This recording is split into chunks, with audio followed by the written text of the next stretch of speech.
What? This is creatine, of course, the #1 supplement for muscle gaining, unless you include protein, of course. But it's not just muscle gaining like creatine benefits. Studies have shown us that creatine positively affects our brain and our mind. In this video, we will be taking a look at the role creatine has on benefiting us psychologically. Also, I will be focusing on creatine monohydrate in this video. It is the most widely researched version of creatine, and frankly speaking, is the best, both in terms of price and effectiveness. Okay, firstly, before we delve into creatine, I want to take the time to briefly explain cognition. Cognition refers to a wide range of varying mental processes related to our ability to acquire, process, store, and apply knowledge. Some of these mental processes includes our memory, perception, levels of reasoning, communication, problem solving. There are a wide range of different cognitive skills our minds use on a daily basis. How does this relate to creatine though? Well, a systematic review published in 2018 looked at how creatine affects cognitive function. From it, they found supporting evidence that creatine can improve short-term memory as well as one's intelligence and levels of reasoning. Pretty cool, right? Well, enough of that for now at least. Let me now attempt to explain how creatine even affects our brains in the first place.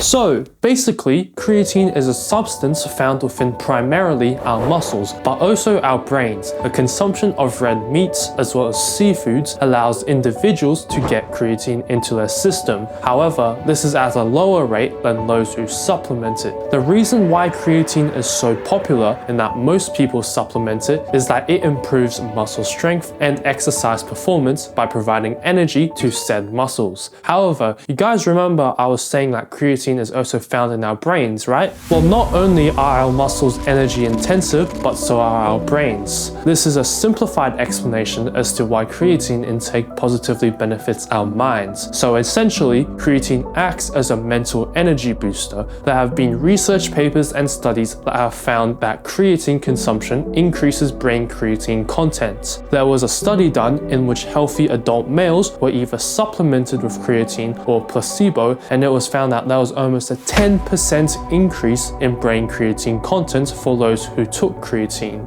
A different review found that increased brain creatine content improves your cognition, depression, as well as other mental issues. So, a question I asked then is, should you be supplementing creatine or should you take creatine naturally? Because you do remember we can consume creatine through red meats or seafoods. Well, there are many factors that influence the effectiveness of creatine consumption. Some factors include age, diet, or overall health. Firstly, multiple studies have found a significant correlation in creatine consumption and cognition within elderly individuals. However, a different study looked at creatine supplementation in children and found no significant improvements in brain creatine levels or cognitive performance. The researchers suggested that within the younger population, the brain may not rely on external intake of creatine to maintain brain creatine levels. It was also found that the mental benefits of creatine supplementation was larger whilst the individual was undergoing stressful conditions that reduce brain creatine levels, such as sleep deprivation or PTSD. However, I want to make this clear that there is a lack of abundant research in this area, and with more literature coming out over the coming years, these conclusions may change.